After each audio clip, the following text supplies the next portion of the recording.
জিনদের বিয়েশাদী ও বংশধারা। কোরআন থেকে প্রমাণ। জিনদের পারস্পরিক বিয়েশাদীর বিষয়ে নিচের আয়াতগুলো দলিল। আল্লাহ পাক বলেন, আফাতাত্তাখিযুনাহু ওয়া যুররিয়্যাতাহু আউলিয়া মিন দুনি ওয়া হুম লাকুম আদুব। তবে কি তোমরা আমাকে ছেড়ে শয়তানকে এবং ওর বংশধরকে অভিভাবকরূপে গ্রহণ করছ? ওরা তো তোমাদের দুশমন। এই আয়াত প্রমাণ করছে যে শয়তানরা বংশধর পাওয়ার জন্য পরস্পর বিয়ে শাদী করে। অন্যত্র আল্লাহ পাক বলেছেন, লাম ইয়াতমিসহুন্না ইনসুন ক্বাবলাহুম ওয়ালা জান। ইতপূর্বে ওদের অর্থাৎ আনতনয়না হুরদের কাছাকাছি না কোনো মানুষ গিয়েছে আর না গিয়েছে জিন। এই আয়াত থেকে জানা গেল যে জিনরা যৌন মিলনও করে। আমি অর্থাৎ আল্লামা জালালউদ্দিন সুয়ুতি রাহিমাহুল্লাহ বলছি, আল্লাহর বাণী, তবে কি তোমরা আমাকে ছেড়ে শয়তানকে এবং ওর বংশধরকে অভিভাবকরূপে গ্রহণ করছ? এর তাফসিরে বিখ্যাত মুফাসসির তাবিঈ হজরত কাতাদাহ রাহিমাহুল্লাহ বলেছেন, জিনদের বংশধারা সেভাবেই চালু আছে যেভাবে মানুষের, তবে জিনদের জন্মহার অনেক বেশি। জিনদের বাচ্চা হয় বেশি সংখ্যায়। হজরত আবদুল্লাহ ইবনে উমার রাদিয়াল্লাহু আনহুমা বলেছেন, আল্লাহ তাআলা মানবজাতি ও জিন সম্প্রদায়কে মোট 10 ভাগে ভাগ করেছেন। তার মধ্যে 9 ভাগ জিন ও 1 ভাগ মানুষ। যখন একটি মানব শিশু জন্মায়, জিনদের তখন 9টি বাচ্চা হয়। হজরত সাবিত রাহিমাহুল্লাহ বলেছেন, আমাদের কাছে কথা পৌঁছেছে যে ইবলিস আল্লাহকে বলেছিল, হে প্রভু, আপনি আদমকে সৃষ্টি করেছেন এবং আমার ও ওর মধ্যে শত্রুতা ঘটিয়েছেন, অতএব আপনি আমাকে ওর উপর প্রবল করে দিন। আল্লাহ বললেন, মানুষের বুক হবে তোর বাসা। ইবলিস বলল, হে প্রভু, আরও বাড়িয়ে দিন। আল্লাহ বললেন, তোর 10টা বাচ্চা না হওয়া পর্যন্ত মানুষের কোনো বাচ্চাই জন্মাবে না। ইবলিস বলল, হে প্রভু, আরও বাড়িয়ে দিন। আল্লাহ বললেন, তুই ওদের প্রতি নিজের আরোহী ও পদাতিক বাহিনী নিয়ে আসবি এবং ওদের সম্পদ ও সন্তানে শরিক হয়ে যাবি। ইবলিসের বউ আছে কি? ইমাম শাবিকে ইবলিসের সম্পর্কে প্রশ্ন করা হয়েছিল যে ওর কোনো স্ত্রী আছে কি? তিনি বলেন, ওর বিয়ের বিষয়ে আমি কিছুই শুনিনি। হজরত শাবি রাহিমাহুল্লাহ বলেছেন, ইবলিস 5টা ডিম পেড়েছে, ওর সমস্ত বংশধর ওই 5টা ডিম থেকেই জন্মেছে। তিনি আরও বলেছেন, এই শয়তানের বিপুল সংখ্যক সদস্য বিশিষ্ট রাবিয়া ও মুজির গোত্রের চাইতেও অধিক সংখ্যায় জড়ো হয় একজন মুমিন মানুষকে গুমরাহ বা পথভ্রষ্ট করার জন্যে। জিনদের সাথে মানুষের বিয়ে। জিনের সাথে মানুষের এবং মানুষের সাথে জিনের বিয়ে সম্ভব, এর সম্ভাবনাও সঠিক।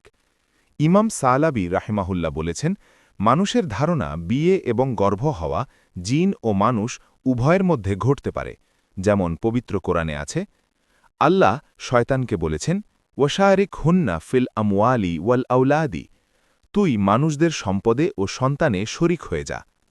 শয়তান মানুষের সন্তানে শরিক হয় কিভাবে? হজরত মুজাহিদ রাহেমাহুল্লাহ বলেছেন, কোনো মানুষ আপন স্ত্রীর সঙ্গে যৌনমিলন শুরু করার সময় বিসমিল্লাহ না বললে জিন তার প্রস্রাবের ছিদ্রপথে জড়িয়ে যায় এবং সেই পুরুষের সাথে সেও যৌন সঙ্গমে শরিক হয়। এ সম্পর্কেই আল্লাহ বলেছেন, লাম ইয়াতমিফ হুন্না ইনসুন ক্বাবলাহুম ওয়ালা জান্নুন। ইতপূর্বে ওদের কাছাকাছি না কোনো মানুষ গিয়েছে আর না গিয়েছে জিন। হিজরা জন্মায় কেমন করে? হজরত ইবনে আব্বাস রাদিয়াল্লাহু আনহুমা বলেছেন, হিজরারা জিনদের সন্তান। কোনো এক ব্যক্তি হজরত ইবনে আব্বাস রাদিয়াল্লাহু আনহুকে প্রশ্ন করেন যে এমনটা কেমন করে হতে পারে। হজরত ইবনে আব্বাস রাদিয়াল্লাহু আনহু উত্তরে বলেন, আল্লাহ ও তার রসুল সাল্লাল্লাহু আলাইহি ওয়াসাল্লাম নিষেধ করেছেন যে মানুষ যেন আপন স্ত্রীর মাসিক স্রাব চলাকালে যৌন সঙ্গম না করে। সুতরাং কোনো মহিলার সঙ্গে তার ঋতুস্রাব চলাকালে সঙ্গম করা হলে শয়তান তার আগে আগে থাকে এবং সেই শয়তানের দ্বারা ওই মহিলা গর্ভবতী হয় ও হিজরা সন্তান প্রসব করে। শয়তান থেকে সন্তান রক্ষার উপায় কি?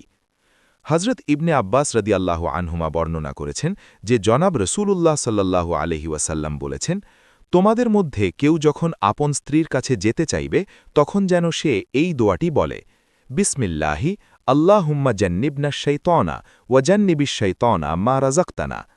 তাহলে সেই মিলনের দ্বারা স্বামী স্ত্রীর তকদিরে কোনো সন্তান থাকলে শয়তান কোনো কালেই সেই সন্তানের কোনো ক্ষতি করতে পারবে না। জিন মানুষের যৌথ মিলনজাত বাচ্চাকে বলা হয় খুন্নাস। জিনের সঙ্গমে মহিলার গোসল। আবুল মাআলি ইবনুল মানজা হাম্বালি রাহিমাহুল্লাহ বলেছেন, যদি কোনো মহিলা বলে যে তার কাছে জিন আসে যেমন স্বামী আসে স্ত্রীর কাছে, তবে তার পক্ষে গোসল করা আবশ্যিক হয় না। কতিপয় হানাফি আলেমও এরকম বলেন, কেননা এক্ষেত্রে গোসল আবশ্যিক হওয়ার শর্ত অনুপস্থিত, আর তা হল লিঙ্গ প্রবেশ ও বীর্যস্খলন। আল্লামা বদরুদ্দিন শিবলি রাহেমাহুল্লাহ বলেছেন, কথাটা আপত্তিকর। এক্ষেত্রে সংশ্লিষ্ট মহিলার প্রতি গোসল জরুরি হওয়া উচিত, কেননা লিঙ্গ প্রবেশ না ঘটলে মহিলাটি জানতে পারত না যে জিন তার সাথে পুরুষের মতো সহবাস করছে। রানী বিলকিসের মা ছিল জিন। কথিত আছে, বিলকিসের মা বাপের মধ্যে একজন ছিল জিন।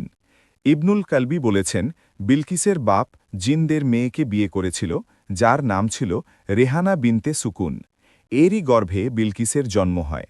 এর নাম রাখা হয় বিলকিমাহ।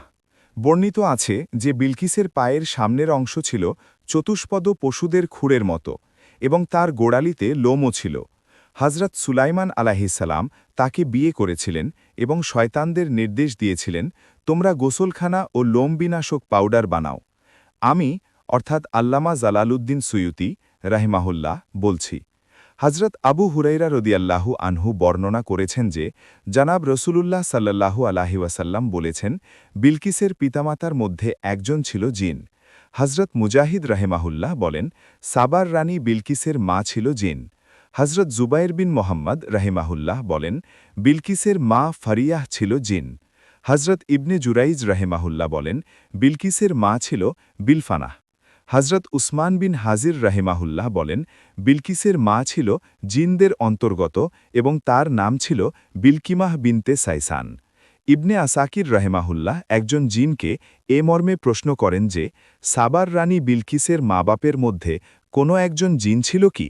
জিনটি উত্তর দেয়, জিনরা বাচ্চা দেয় না, অর্থাৎ মানুষ মহিলা জিন পুরুষের মিলনে গর্ভবতী হয় না। মানুষের মধ্যে জিনের মিশাল।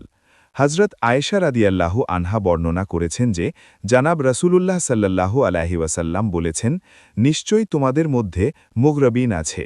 নিবেদন করা হল, হে আল্লাহর রসুল, মুগরবিন কারা? তিনি বললেন, যেসব মানুষের মধ্যে জিনেরা মিশে থাকে।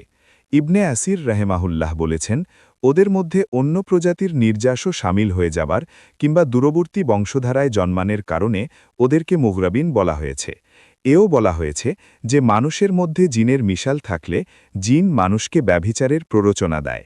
এই বিষয়ে আল্লাহর বাণী হল, ওহে শয়তান, তুই শরিক হয়ে বা মানুষের সম্পদে ও সন্তানে। জিনের ছেলে হজরত আবু সাঈদ খুদরি রদিয়াল্লাহু আনহু বলেছেন, আমি হজরত আলীর সাথে নাহারওয়ানের হদ্দুদিদের হত্যাকার্যে সামিল ছিলাম। হজরত আলী রদিয়াল্লাহু আনহু আমার কাছে তালিদকে সন্ধান করলেন, কিন্তু তাকে পেলাম না। তখন তিনি বললেন, তাকে খোঁজো। পরে তিনি স্বয়ং তাকে খুঁজে বের করলেন। তারপর তিনি বললেন, কে একে জানে? উপস্থিত ব্যক্তিদের মধ্যে একজন বলল, একে আমি জানি, এ কাউস, এর মাও আছেন এখানে। হজরত আলী রাদিয়াল্লাহু আনহু তার মায়ের কাছে একজন দূত পাঠিয়ে জিজ্ঞাসা করলেন, ওর বাপ কে? সে বলল, আমি জানি না, তবে শুধু এটুকু জানি যে আমি অজ্ঞাতার যুগে আপন সম্প্রদায়ের বকরি পাল চড়াচ্ছিলাম। এমন সময় এক ছায়ামূর্তি এসে আমার সঙ্গে সঙ্গম করে, যার দ্বারা আমার গর্ভ হয়। এ হল সেই গর্ভের সন্তান।